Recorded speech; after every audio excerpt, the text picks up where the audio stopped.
Alright, what up guys? So today I'll be talking about my experiences of Dragon Ball Z Broly the Legendary Super Saiyan. This is movie 8.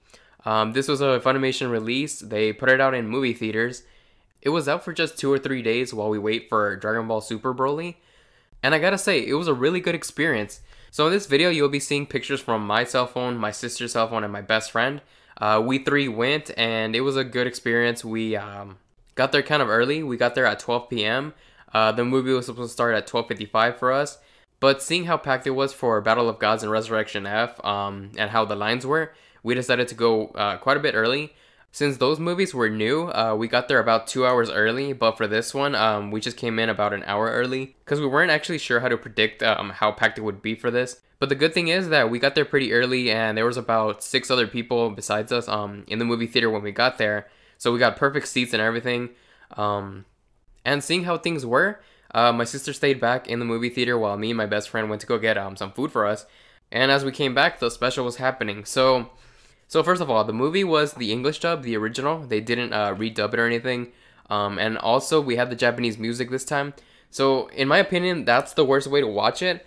I would recommend watching the movie in Japanese with a Japanese subtitle so you know the original story. But if you're not going to do that, you should watch it English dub with English music. And the reason why I say that is because I have a lot of nostalgia for the US version. And just cutting it apart with the English dub and the Japanese music, it's kind of weird to me. So yeah, that's why that would be my least favorite, the one we actually saw. But either way, we had a good experience. It was really fun to watch it with the fans. And so, before I even start with the movie, I will say, the room got really packed, and it was really cool to see that. And at about 12:30, we started to get previews and stuff for Dragon Ball Super, and other Funimation releases. If you remember the release for Resurrection F, they had some questions for you for Dragon Ball Z. They would give you 4 options and then give you the answer. Well, they did the same thing for this one. And so you'll be seeing them up on screen. It was cool to just sit back and talk about that with my sister and friends, and then hearing other people around us talk about that. And yeah, right from the beginning, we were having a good time. And it was really surprising that we got some previews for Dragon Ball Super in Japanese. That was really cool to see. Kind of funny, my best friend thought that we stepped into like the Broly premiere that was straight up in Japanese, so he's like, oh man. And I was kind of crossing my finger at that. I was hoping like that they made a mistake and everything was completely Japanese, but sadly no. And that's okay and all, but yeah. And then from there, another really interesting thing was that right before the movie started, we had a preview of the Dragon Ball Z movie 8 in Japanese. This is the original trailer or preview that the Japanese people got. It had subtitles, and it also had scenes from the Cell Saga since the movie wasn't out yet, which was really cool to see. I wonder if we would ever get those in the Dragon Box releases for the movies, if we ever get those, since Funimation always claims to have them. But yeah, since they have the footage there, I'm like, well, where's that at? I kind of want to see those. So yeah, that was interesting. But basically, you get, Goku, like, at the end of every episode, he would say, hey, it's me, Goku, get ready to watch this, and that. Basically, he did that for the movie 8. There's also some footage I'll have up with Gohan and stuff. I took a picture of that because I was like, that's really cool. And then from there, the movie started. So I gotta say, I'm not really gonna review the movie itself. I'm just gonna say it's enjoyable to me, but let's talk about the remaster. So Funimation just claimed that this was the remastered version of the movie. But all of us presumed that this was going to be the Blu-ray version of it because they didn't really say that this was another remaster, They said, this is a remaster when the DVDs came out. Then they said it again for the Blu-rays, but they made it clear that there were different ones. And then for this one, I can't be sure. I'm leaning toward not, but it did look more like Kai. It looks like things were recolored and all. And I guess it kind of looks more like the Dragon Box movies, I guess. And so it looks so good on the big screen. But I can't be sure that it was another remaster because you would think Funimation would say that. That would definitely fill up more seats. And I don't really know, but I guess it was just my eyes and the screen just playing tricks on me or something. But it looks super, super good on the big screen. Also, thankfully to having this advantage of a big screen, more details popped out to me. I have seen this movie about 8 times or so. And the last time was a few years ago. But not once did I ever notice that Arale actually kind of makes a cameo in this. You'll see it up on the screen again, but it was the moment where Roshi was, having his drunk moment. He buffed up, and it kind of made it seem like he was gonna fight Broly and all. And he's just making a bunch of faces, and one of those faces is Arale's face. And I was like, I really marked out about that because I was like, that's so awesome. And I never saw that. And I've seen the movie so many times in so many different releases. And so that was one of the things that popped out to me. Also, another thing I never really noticed, or unless maybe I forgot, was that when Gohan, Goku, and Trunks were out of the battle, they had lost and hadn't had a senzu bean yet. They were all knocked out and all. And it turns out Goku was on a rooftop. All those times I've seen it, I've never noticed that. I remember the pose of him sitting down with his head down.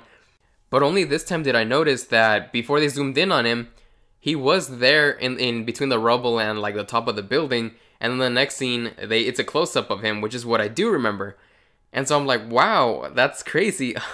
So this whole time he was on a rooftop, and I just thought maybe he was on the ground somewhere or something like that. And so that was also really awesome. Also, I gotta say about the crowd. So the first quarter of the movie is actually really funny and all. And it was so amazing because we had all the fans laughing at the same time. Like, I knew some of these jokes that were coming up and all. And I knew some people would have chuckles, but no, it was actually way more than that. You know, people were laughing over here, over there. And we just had a great vibe, you know, sitting next to my sister and my best friend and having them laugh and then other people around us. We kind of just fueled each other's laughter, and so like the scenes were much funnier, I guess. And it was really cool. It was a totally different experience because of that too. People were really enjoying Krillin singing at the beginning of the movie. They were enjoying how Vegeta was annoyed by that. Chi-Chi and Goku with the interview with the people at the university.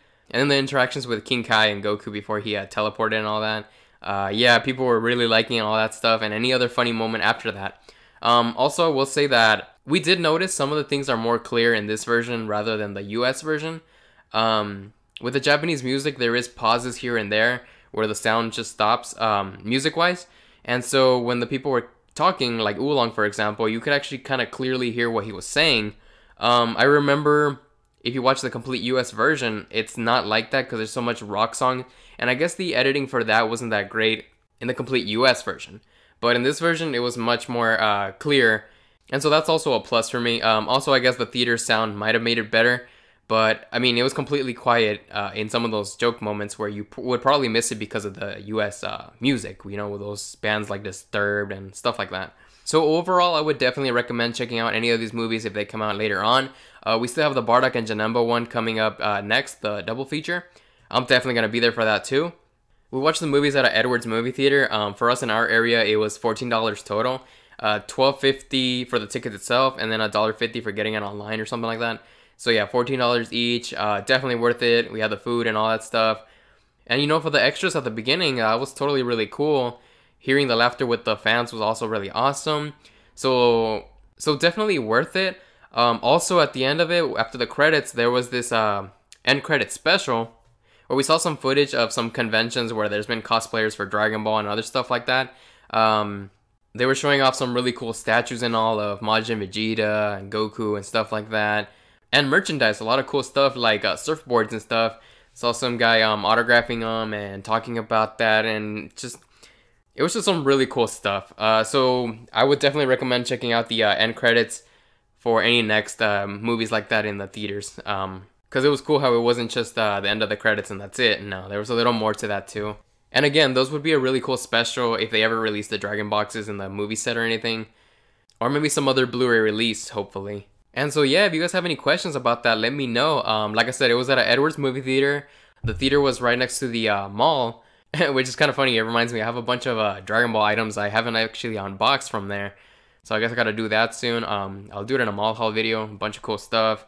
And so yeah, I guess that's all for today. If you like this review and want to see more, remember to like, comment, share, and subscribe.